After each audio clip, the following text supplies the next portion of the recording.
19:06, arrancamos formalmente Puntos de Vista. Muy buenas noches, ¿cómo están? ¿Qué tal, Fernanda? ¿Cómo estás? ¿Qué tal, Diego? ¿Cómo te va? El saludo también para todos los televidentes. Bienvenidos, bienvenidas. ¿Recuperada ya? Más o menos. Tuviste un pequeño accidente. Claro. Pero nada grave, por suerte. No, nada grave, porque te escucharon algunos y me dijeron no Claro. pasa. Diego dijo esto en el programa. Para la anécdota que ya no es nada grave, ya está de vuelta Fernanda con nosotros, que se lastimó ayer, pero ya está bien, por suerte, como ustedes pueden ver. El piecito chueco, pero medio, pero está bien. Un saludo a la gente de María Auxiliadora en Itapúa, de otras localidades también, que hoy festejan, celebran una de las fiestas marianas más importantes del país. Exactamente, mucha emoción se estuvo viviendo hoy con varios testimonios que fuimos recogiendo también con nuestro medio en torno a estas celebraciones de María Auxiliadora. Lo hicimos aquí en el canal también. ¿Había chocolate acá? Sí, chocolatada. Muy bien. Festejando entonces, así que a toda la gente un gran abrazo también el día de hoy. Sí, muchos fieles claro que tiene María Auxiliadora. Muchísima gente acá cerca, bueno, en la zona de Don Bosco fue fiesta todo el día. El santuario ya desde toda esta semana se estuvo viviendo con mucha emoción, por lo menos para la feligresía católica. Empezamos nosotros Puntos de Vista con esta jornada bastante agradable en cuanto a temperatura, en cuanto a tiempo. Queremos ir repasando también lo que dice la Dirección de Meteorología, Diego. Hablemos ya del clima, por favor, condiciones actuales y lo que se viene también en cuanto al tiempo. Así está Asunción hasta hora de la mañana, de la noche, viene en la costanera, con 26.8. Me apuro con la sensación térmica de 26, con la humedad del 70%, con vientos del este a 13 kilómetros por hora. Para esta noche la temperatura baja hasta 23. Estamos viendo también qué va a pasar durante la madrugada, entre 22 a 20 grados aproximadamente. Y para mañana la temperatura que iniciaría entre 23 y ya después ascendiendo en el transcurso de la mañana del jueves hasta los 26 más o menos. Y ya repasamos el extendido también, mañana que es jueves, la mínima 20 grados y la máxima 30 con cielo nublado. Después, ¿qué va a pasar el viernes? Ojo, fíjense en esta gráfica, algunas posibilidades de lluvias dispersas, 22 grados de mínima, 29 de máxima. Para el día sábado, ya más intenso, el tiempo inestable, incluso hablando de tormentas. Para el sábado y la mínima 20 y la máxima solo 24. Sí, y fíjense porque cambia nuevamente la temperatura para el domingo, Diego. Fíjate cómo baja de los 24 grados de máxima para el sábado. ¿Será que esto es así? 14 de mínima y solo 18 de máxima. Así va a ser el domingo, con tiempo inestable, además domingo gris de vuelta que nos espera. Como el fin de semana pasado, este también va a ser pasado por agua desde el viernes, lastimosamente. Todos los últimos fines de semana que anda lloviendo y entre semanas hace calor. Y nos priva de algunas actividades al aire libre, pero bueno, apostaremos al ingenio. Así va a estar el clima entonces en las próximas horas en nuestro país. Eso sí hay que decir, tardes muy agradables y mañanas también lindas que estamos disfrutando. Esto va a durar por lo menos hasta el día de mañana. Y nosotros ya nos metemos en tema porque queríamos comentar. Hoy a veces decimos qué vergüenza y uno apela un poco a la memoria y recuerda algunas situaciones de golpes incluso en nuestra Cámara de Diputados o en nuestro Senado con Paraguayo Cubas, con Ancho Ramírez también en Cámara Baja y más atrás en el tiempo otros casos y después muchas discusiones.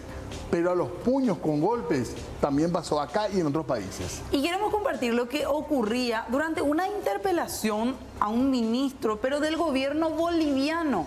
Vamos a ver los detalles en el siguiente material y vean ustedes cómo este tipo de agresiones, incluso físicas, no solamente ocurren aquí en el Paraguay, también ocurría en este caso en Bolivia. Veamos.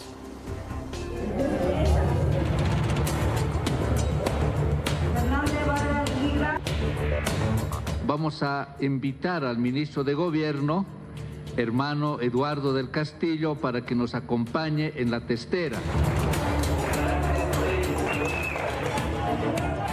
¿Tú crees que va a ser censurado el ministro de Gobierno?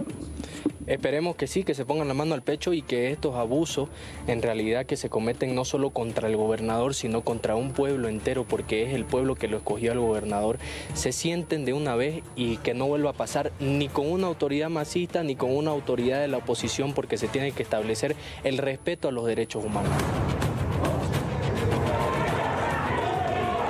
Pueden ver que mientras se exhibe el video cuando Luis Fernando Camacho fue aprehendido por efectivos policiales, los parlamentarios del Movimiento al Socialismo aplauden. Y más aún cuando se toma la decisión de que él guardaría detención en la cárcel de Chonchocoro. Lo que acabamos de ver Es una biografía política de una persona de extrema derecha que ha beneficiado por la coyuntura y por la histeria colectiva, logró vanguardizar un golpe de Estado que tuvo un desenlace fatal para el pueblo boliviano, demostrando que no solo es una persona políticamente violenta, que tiene denuncias de violación contra niñas, niños y adolescentes por haber otorgado recursos económicos de manera ilegal a militares. Que lamento que se haya convertido en un enemigo de Santa Cruz. Que lamento que se haya convertido en un enemigo del pueblo boliviano. En un matoncito más, en un abusivo más, que interviene en nuestros departamentos para reprimir a la ciudadanía organizada pacíficamente y para atentar contra los derechos humanos. Pero hay algunos aquí que son unos cínicos que lamentablemente no repudian cuando ingresaron de manera ilegal a la Casa del Pueblo, cuando ingresaron al Palacio Quemado mediante la violencia. Se llenan la boca con Sencati y Sacaba y se olvidan de lo que ha pasado en Cochabamba el 11 de enero. Se llenan la boca con Sencati y Sacaba y se olvidan de Chaparina. Estas Fuerzas Armadas están abandonando a su pueblo porque se están sometiendo, y no a la Constitución, sino a una visión política de un grupo político, ni siquiera de la totalidad de ese grupo político. Me indigna, señor presidente, ver unos carteles donde dice secuestro había sido del señor Camacho, dicen, ¿no? En vano han ido a estudiar al exterior, hoy vienen a gritar, vienen a defender la mentira. Bueno, interpelación al ministro Eduardo del Castillo. Sí. Con antecedentes por la orden de detención que hubo también al gobernador de Santa Cruz. Tema tenso. Se salva la censura, pero no se salva el Parlamento, podríamos decir el Senado, del escándalo. Claro, porque ustedes escuchaban cómo iba respondiendo esta autoridad, este ministro del gobierno del Castillo, a una serie de preguntas. Una interpelación similar a la que se da, por ejemplo, en nuestro país, en donde se le envía una serie de preguntas y él va y contesta ante el Pleno. Eso era lo que estaba ocurriendo, incluso con críticas de por medio, veían ustedes, y otros que avalaban lo que estaba mencionando del Castillo. Porque esto ya, como decías, Diego, tiene sus antecedentes en aquel hecho ocurrido en Bolivia y que le denominan golpe de Estado 1. Exactamente, el 2019, y ahora lo estaban juzgando. Sí, por otros hechos más le estaban haciendo una serie de preguntas en esta interpelación, y es en el momento de la interpelación en donde todo se pone más tenso y un grupo de legisladoras protagonizan el siguiente incidente.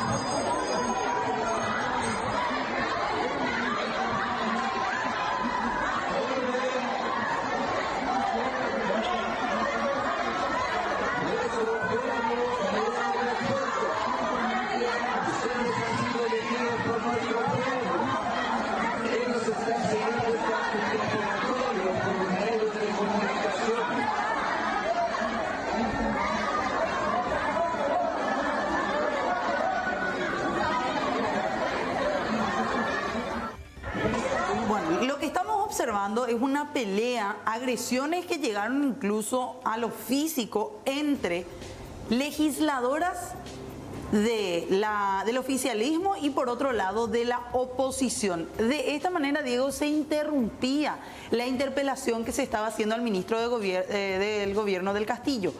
Esto era lo que ocurría en medio. ¿Cómo empezó? Cuando la autoridad del Estado iba concluyendo su exposición a las preguntas que se le formuló respecto a la aprehensión del gobernador de Santa Cruz, Fernando Camacho, que supuestamente está implicado en ese caso que se investiga en Bolivia como golpe de Estado 1. En ese momento es que unas legisladoras de la oposición se levantaron de sus lugares, de sus curules, con carteles en mano, algunos de hecho ya se veían en el material anterior, y decían: liberen a nuestro gobernador, respecto al gobernador cruceño. Y ellas se pusieron enfrente al ministro del Castillo, que se ve incluso ahí, Diego, que está parado en el atril. La testera, como dicen ellos. Sí. Finalmente esto termina con algunas declaraciones también, con algunas amenazas de llevar esto a denuncias penales también. Hubo un grupo de parlamentarias, el del Movimiento al Socialismo, el Movimiento Más. Ellas fueron las que reaccionaron y rompieron los carteles de las que estaban reclamándole al ministro del gobierno. Y ahí empezaron los gritos, los empujones, estirones de cabello, de todo un poco. Y ahí el ministro se tuvo que retirar, tuvo que salir del atril en donde estaba viendo en primera fila todo lo que ocurría. ¿Tenemos reacciones con respecto a esto?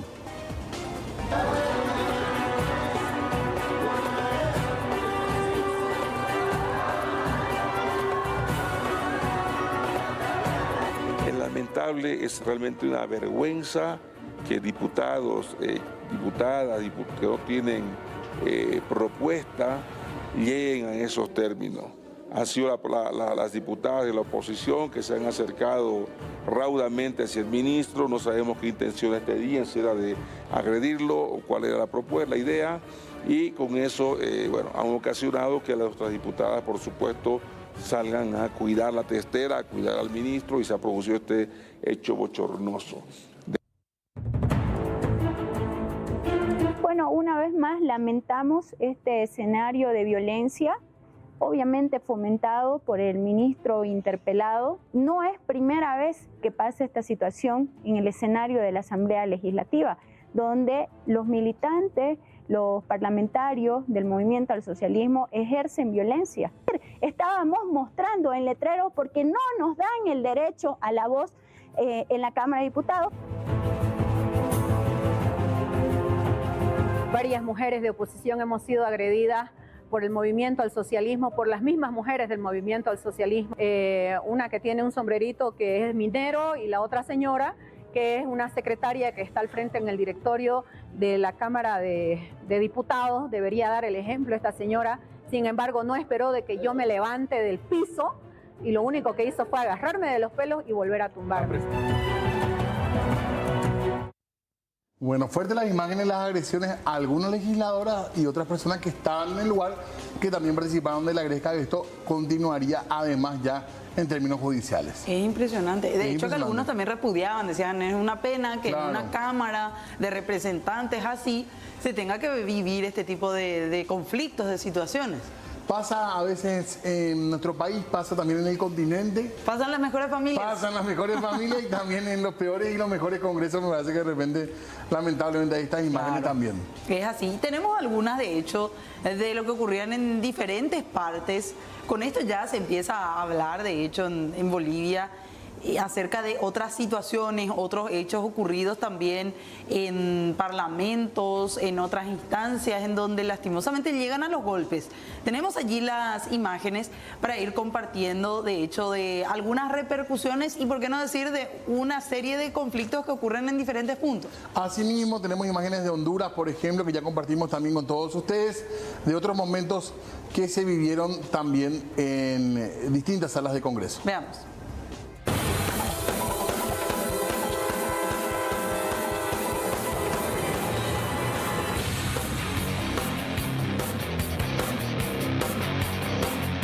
Del debate, fiscalizaciones y presentaciones de proyectos hasta llegar a los insultos y golpes, se podría decir que hay un largo trecho. Sin embargo, es larga la lista donde ya vimos el Congreso transformarse en un ring.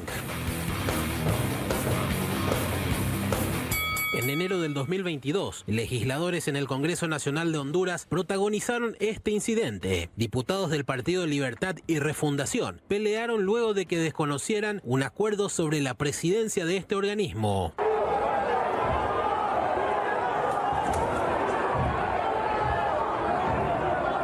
En agosto del 2021, el Parlamento de Armenia se sumó al caos por una pelea entre legisladores que se registró después de que un diputado del partido gobernante se refiriera a antiguos ministros de defensa del país como traidores.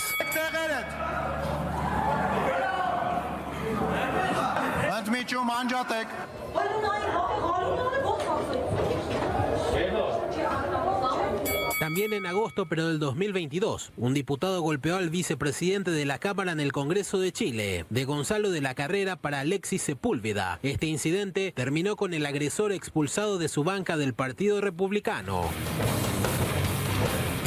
En nuestro país tenemos varios antecedentes, pero el último fue en la Cámara de Senadores, donde se dio una pelea entre Enrique Riera y Paraguayo Cubas. Riera fue a buscar a Payo y le dio golpes de puños en la parte alta de la sala de sesiones y tuvieron que ser separados por sus compañeros.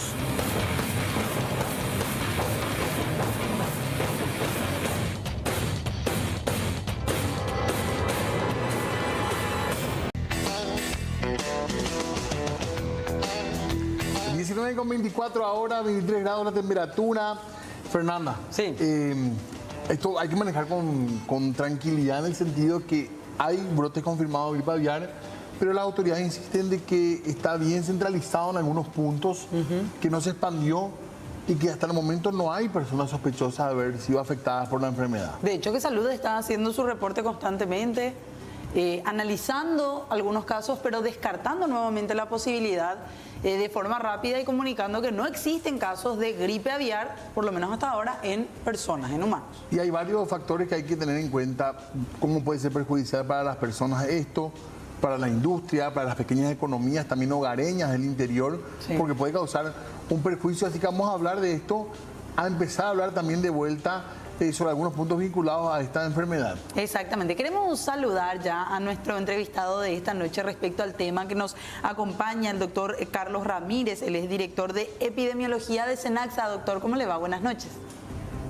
Buenas noches, un gusto saludarle. Es un honor estar en tu programa, estoy a las órdenes. Gracias, doctor, por... Yo no le veo, sí, yo no le veo a ustedes, no sé si... Sí, no, doctor, no nos va a ver a través de la plataforma de Zoom, no nos va a ver. Bueno. De por ahí, si tiene algún televisor de retorno por ahí cerca, puede estar viéndonos.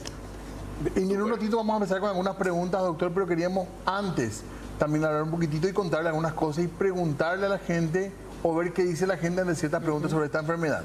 Queremos compartir esta encuesta. ¿Qué es lo que sabe la gente acerca de la gripe aviar? Le pedimos, doctor, que escuche y después vamos ya de lleno con usted. ¿Qué sabes de la gripe aviar? Y la verdad que no sé, no escucho todavía.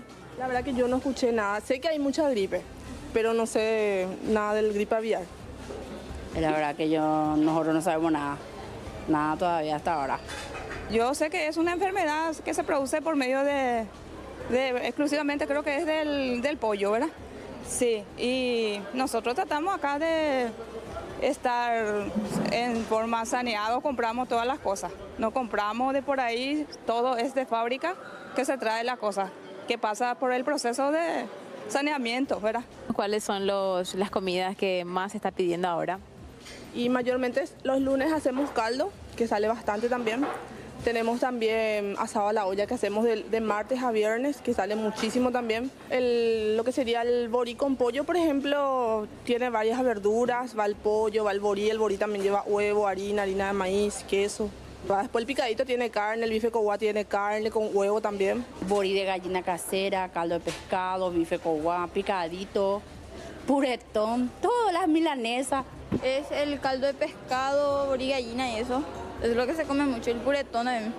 Tenemos los caldos de pescado, la milanesa de surubí, de mondongo, de carne, de pollo. ¿Se puede hacer comidas sin pollo y sin huevo también si es que la gente te pide? Yo creo que sí, pero mayormente no nos piden eso. De repente nos piden no la presa y sí el caldo con el borí. Siempre pollo, carne. Muy poco se reemplaza porque siempre es la misma cosa otra vez. Se come mucho el pollo y el huevo también. ¿Es de toda la semana el consumo de huevo y pollo? Sí, sí o sí se pide. Con el puretón, por ejemplo, se pide mucho. Piden milanesa de pollo con 2 huevos, marinera con 2 huevos o bife coguá con huevo otra vez aparte. O alguna vez se piden arroz con estofado y huevo otra vez al lado. Sí, para acompañar. Todavía no vemos entonces una suba de precios en cuanto a los huevos. Por el momento no, sigue igual, se mantiene. Bueno. Todo con huevo frito. Todo con huevo. En el mercado es así. O huevo revuelto, o huevo frito, o huevo ahí en el caldito. Doctor, director, ¿es peligroso comer carne de aves en general o huevo? ¿Pasa por ahí lo que hay que tener en cuenta con la gripe aviar o pasa por otro lado el tema de seguridad? El consumo de productos avícolas, Diego y estimados oyentes, es absolutamente seguro. Nosotros no queremos que la población, la ciudadanía entre en pánico. Al contrario, lo que necesitamos es que sepan que adquiriendo pollos de cualquiera de nuestros supermercados del país están adquiriendo productos cárnicos que derivan de industrias paraguayas que tienen unos sistemas de producciones de altísimo nivel en bioseguridad, en nutrición, sanidad, genética y un cuidado higiénico impecable. Entonces, todo lo que tenga que ver con el circuito comercial de pollos adquirido en cualquier boca de expendio es seguro consumir. En un principio, esta es una enfermedad causada por un virus y este virus es muy sensible a la temperatura. Con una temperatura de 50 grados y una exposición de 10-15 minutos, el virus se desnaturaliza rápidamente. Imagínate, en un punto de ebullición es instantánea. Así que el consumo de productos cárnicos de origen avícola es seguro, Diego y estimados oyentes. Ahora, ¿cómo se transmite la enfermedad, doctor? ¿Podemos recordar, por favor, cómo se transmite entre aves y cuál es la posibilidad y cómo se transmite cuando el contacto es con humanos? Bueno, entre los animales, la fuente de infección es una ave enferma. Eso es ave enferma que contactan con aves sanas directamente o también puede ser a través de otros, digamos, transmisión mecánica. Yo puedo llevar por mi bota, por mi zapato, por balanceado, infectado, se pueden transmitir las aves. Y hay que recordar que esta es una enfermedad muy vinculada a las aves migratorias. Sí. Estas aves migratorias tienen el hábito de posarse en espejos de aguas. En cualquier espejo de agua que encuentran ellos en su recorrido, ellos se bajan, se posan, descansan, se alimentan. Y como ellos, la mayoría de las aves migratorias son una especie de reservorio, o sea, ellos casi no le produce daño en gran manera, siempre le produce también, pero en gran manera no. Entonces, infectan a las aves que son acuáticas autóctonas. Y hay varias especies de aves acuáticas que son autóctonas. Por ejemplo, al decirte el famoso patillo o el pato bragado que vemos a veces. Estos contactan con estas aves migratorias que son de origen, que traen el virus. Y después estas aves autóctonas acuáticas contactan con las aves silvestres que no necesariamente son acuáticas, y estas aves silvestres autóctonas después van y comparten el bebedero, el balanceado, el alimento con las aves de traspatio que tienen el hábito de vivir libremente, al aire libre. Entonces, ahí es que se produce la infección la cadena de infección primeramente en las aves de traspatio o de cría familiar, estamos hablando en este caso, estos que se crían al aire libre y para consumo familiar, para el autoconsumo, y que no entran necesariamente en la cadena de comercialización. Claro. Entonces esta es la fuente principal. Ahora de animal a persona, normalmente las personas se infectan por manipulación muy cercana de aves enfermas. O manipular carnes que vienen de aves enfermas, pero tiene que ser una manipulación muy permanente. Nosotros hablamos en ese caso de una tasa de contacto efectiva. Tiene que haber un contacto, no un contacto casual, no se va a enfermar la persona. Y también tiene que haber una carga viral muy alta en el ambiente para que pueda entrar por la vía respiratoria, ¿verdad? Y esto sucede normalmente. La experiencia en el mundo se han dado en personas que trabajan o personales que trabajan en las granjas industriales que manejan población de aves con mucha densidad y que han estado enfermos de influenza aviar. Se dieron en granjas industriales en Estados Unidos, en Ecuador también se dio, pero en muy pocas personas, y han estado mucho tiempo manipulando aves enfermas en ambientes cerrados, donde la carga viral es muy alta, y a pesar de que tenían uniformes de bioseguridad adecuados, se infectaron. Esa es la forma más común de infección a las personas. ¿Y qué tan estrecho tiene que ser este contacto, doctor, entre un humano y un ave que está infectada sin los elementos de bioseguridad, digo, como para que el humano termine contagiado? Tiene que ser constante, tiene que tocar el tiene que agarrar y tocar y tal vez tener muy cerquita y por mucho tiempo, no sé por decirte, a lo mejor es una mascota que se le enfermó y le tiene acá cerca, toda la noche durmió con él o para guardarle, no sé, una forma de decir, ¿verdad? Claro. Ahí sí es probable que llegue a infectarse las personas. Con respecto a los cuidados, porque el relato que está haciendo el director parece como que no hay mucho que hacer, podríamos decir, en ciertos contextos sobre todo. ¿Hay recomendaciones para los pequeños productores, para las casas que tienen algunas aves, para los productores grandes? Me imagino que están recontra asesorados, pero en general a la gente que tiene aves de corral, ¿qué se le puede decir como recomendación, como consejo? La recomendación que nosotros venimos dando al sector productivo avícola, pero también a la ciudadanía en general, y lo venimos haciendo hace casi un año, cuando empezaron a entrar brotes, foco de influenza aviar ustedes se recordarán, en Colombia, Ecuador, Perú, Chile, después vino bajándose a Bolivia, Argentina y también últimamente Brasil. Nosotros éramos el único país de la región que no teníamos la enfermedad, pero ahora sí ya lo tenemos. Y la recomendación que damos en este caso es que si las personas encuentran o ven que sus aves tienen cualquier signo clínico raro que no es usual que haya visto en la rutina, o mortandades de aves o comportamiento raro de su ave, no manipulen, no toquen, déjenlo ahí y avisen al SENACSA inmediatamente. El SENACSA dispone de técnicos veterinarios que han sido capacitados durante todos estos tiempos para poder determinar si los signos clínicos corresponden a una influenza aviar o no. Si corresponden, obviamente ellos van a colectar muestras y van a enviar inmediatamente al laboratorio. Tenemos capacidad diagnóstica adecuada para poder aislar el virus y ver realmente si es influenza aviar o no.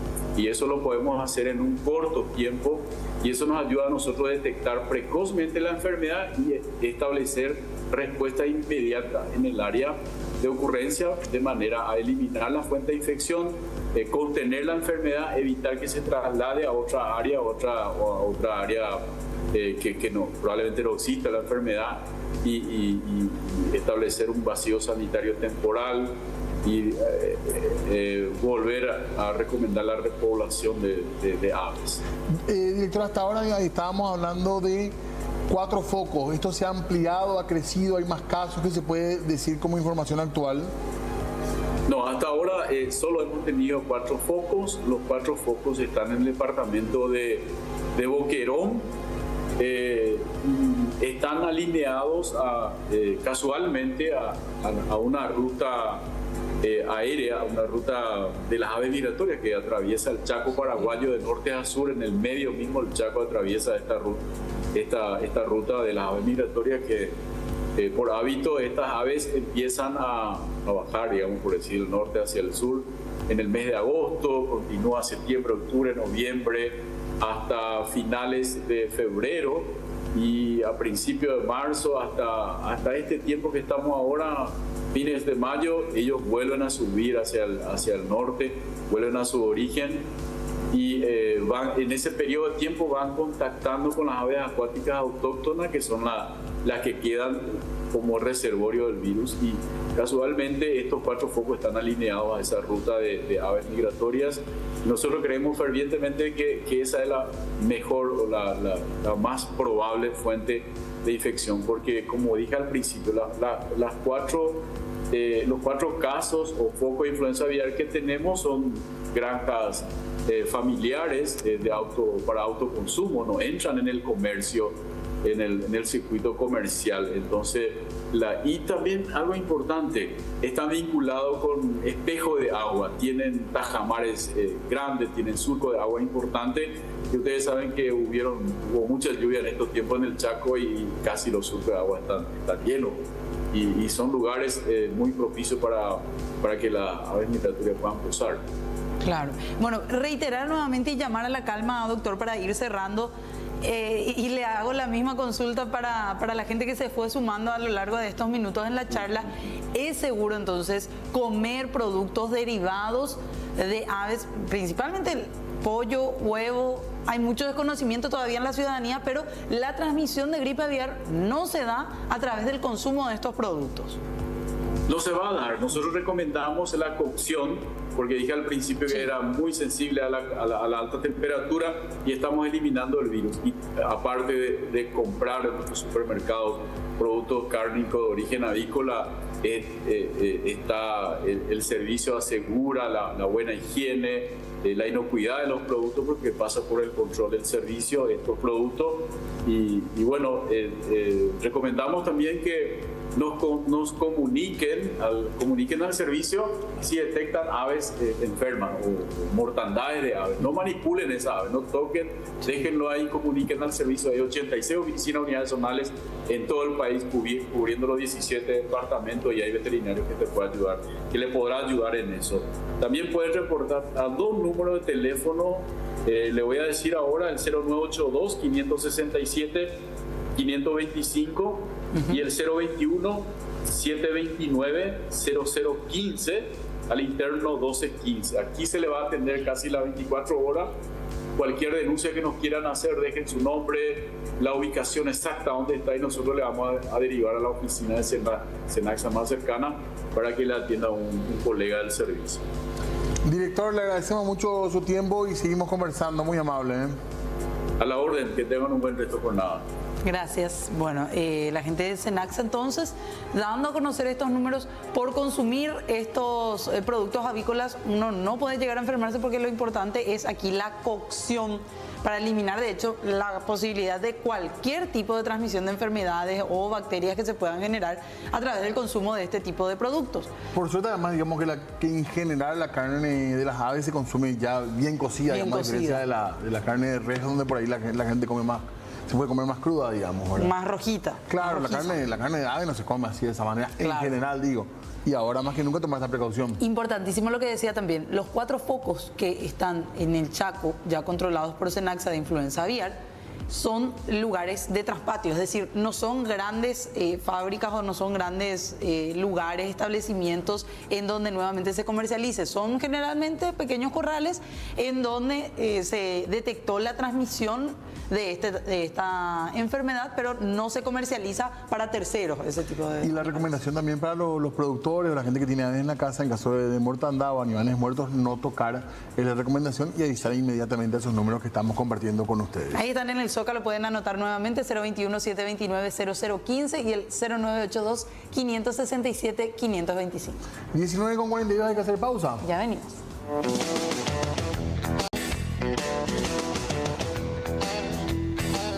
Bueno, muy bien, salimos de la gripe aviar para hablar de vuelta de otros problemas vinculados a la política, tradicional, digamos. Bueno, y hoy casi que tuvo un cierre, aunque va a haber todavía un largo debate en torno al caso de Erico Galeano. Exactamente, un cierre, no sé si es inesperado, porque ya más o menos había adelantado esto que tiene que ver con su desafuero, el desafuero del diputado Erico Galeano, porque el plenario de la Cámara de Diputados brindó consideración al pedido de desafuero del diputado nacional Erico Galeano, que fuera imputado la semana pasada por supuestos hechos de lavado de dinero y asociación criminal.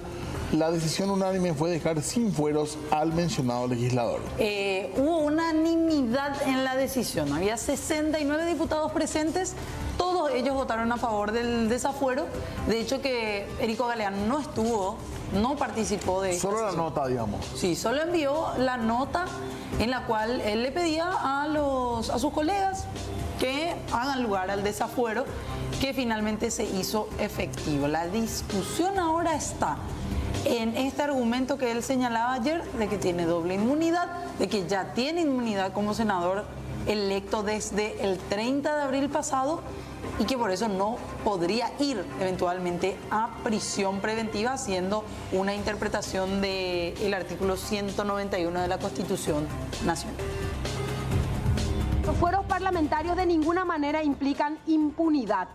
Tenemos que modernizar la figura de los fueros parlamentarios, que no pueden seguir operando de la misma forma que lo vienen haciendo en los sucesivos periodos constitucionales, donde simplemente tener una mayoría aplicaba de manera directa para blindar y para dar impunidad a determinados legisladores, sean estos diputados o senadores.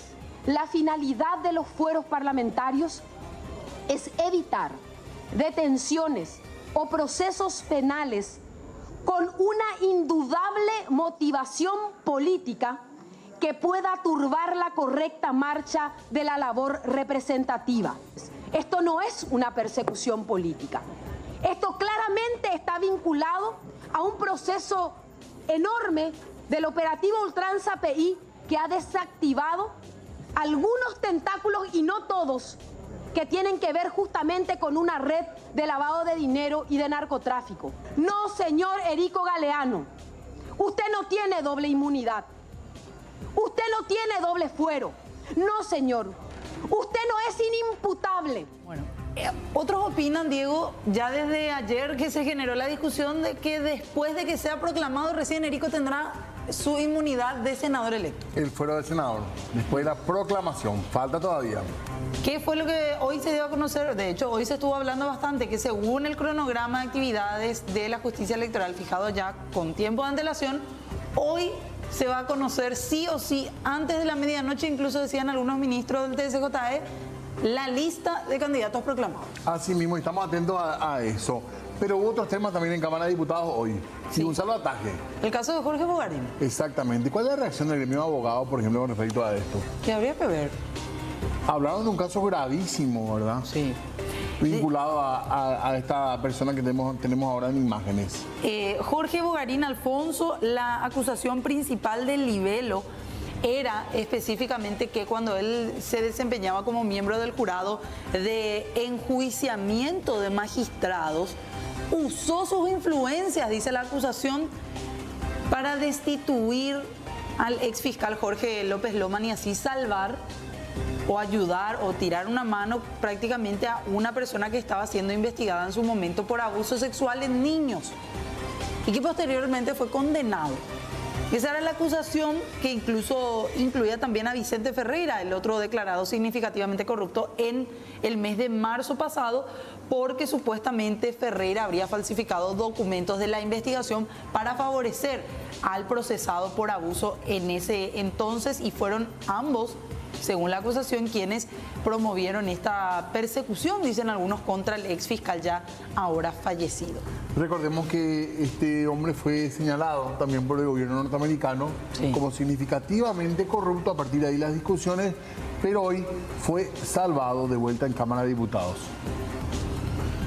Causa penal contra la autonomía sexual, el entonces imputado fue condenado a 18 años de cárcel en fecha 24 de febrero del 2020. Esa decisión fue confirmada en la Cámara de Apelaciones en fecha 23 de septiembre del 2020. Jorge Bogarín fue electo miembro del Consejo el 21 de noviembre del año 2020 y juró el 26 de noviembre del 2020.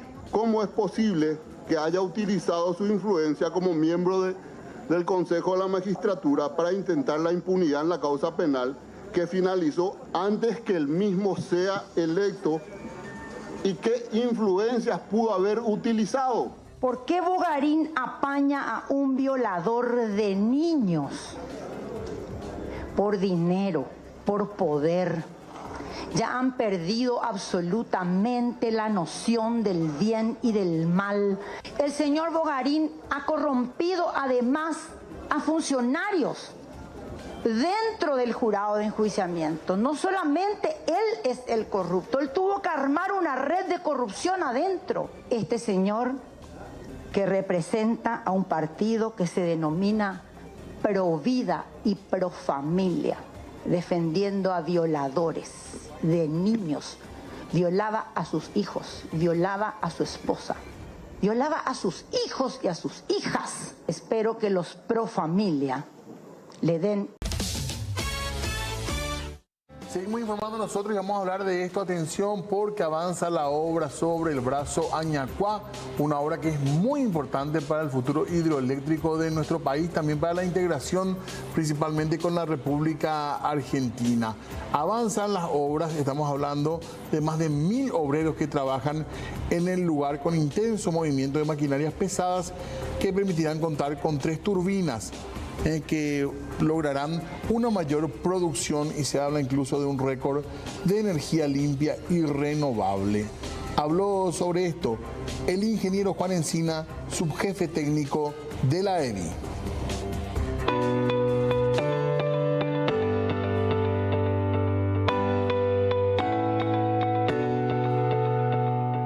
Realmente acá es un lugar interesante para ver varios temas. En primer lugar, algo que está en operación, la parte constructiva, es una de las obras mayores de generación de energía limpia y renovable, que es la ampliación de Yacyretá en el brazo Añacuá. Esa obra va a permitir 10% más de energía de lo que hoy genera Yacyretá, que está en torno a los 20.000 gigawatt-hora por año. Sería aproximadamente 2.000 gigawatt-hora por año. Y principalmente dotar de empleo a la región, mano de obra, que es lo que mueve un poco la economía regional. En ese sentido es importante aclarar que todo lo que es el proceso de la construcción de Añacuá está a cargo de la gerencia de Añacuá, que tiene que ver con todo el proceso hasta la puesta en operación y funcionamiento de esas 3 unidades que va a tener el complejo. Aquí en el departamento técnico estamos a cargo de la operación y mantenimiento de la represa propiamente. Muy importante, Añacuá para los 2 países es la obra de energía más importante en la región. Estamos aprovechando un caudal de 1000 metros cúbicos por segundo para generar energía. ¿En qué es importante? Importante principalmente en la energía que genera y principalmente, como dije, desarrollo de los pueblos. Comenzó muy importante desde el punto de vista de la transparencia del proceso licitatorio. Gracias a eso, Añacuá tuvo un ahorro de 43% con respecto al costo original.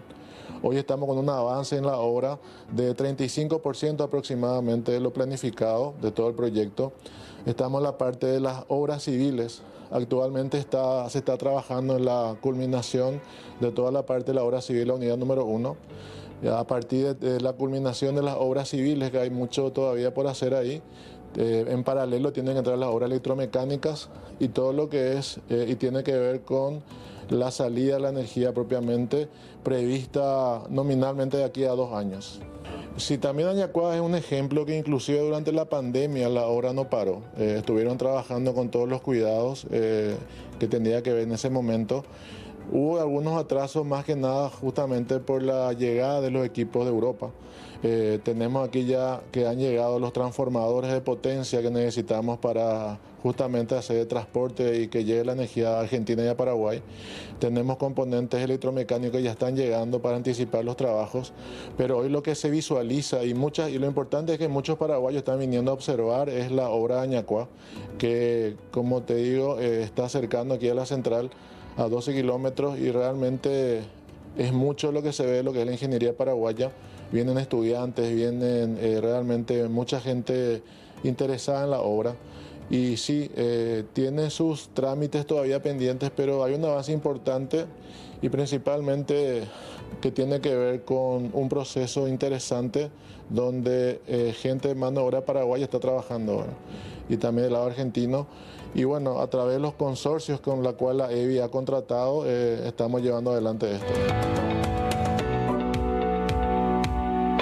Vámonos al sur. Sí, por favor, porque en minutitos, en segundos, mejor dicho, se viene mi tierra roja. Jorge Cortés, ¿y qué tal? ¿Cómo te va? Fernanda, qué gusto. Diego, saludos para toda la teleaudiencia. Enseguida arrancamos desde el departamento de Cazapá. Esta vez visitamos la capital del licor, la caña, el vino y la miel y vamos a conocer todo lo que hace un poco a esta hermosa comunidad que se caracteriza también por inmigrantes. Tiene muy lindas cosas como un plano que justamente se creó. El primer distrito que se empezó a poblar después de un plano ya establecido llegaron de 13 países diferentes, en la mayoría europeos, y que hasta ahora sigue siendo parte de este poblado. Así que les invitamos a los televidentes a que nos acompañen. Y ya les tengo guardado un licor a cada uno de ustedes. El de pacurí, que es una fruta exótica, y el de huevo de codorniz, que ustedes sortean para quien le queda. Bueno. Excelente. Gracias, Jorge. Estamos atentos ya para conocer un poco más. Bueno. Un abrazo, un abrazo. Gracias, Jorge Cortés. Y en segundos ya se viene Mi Tierra Roja.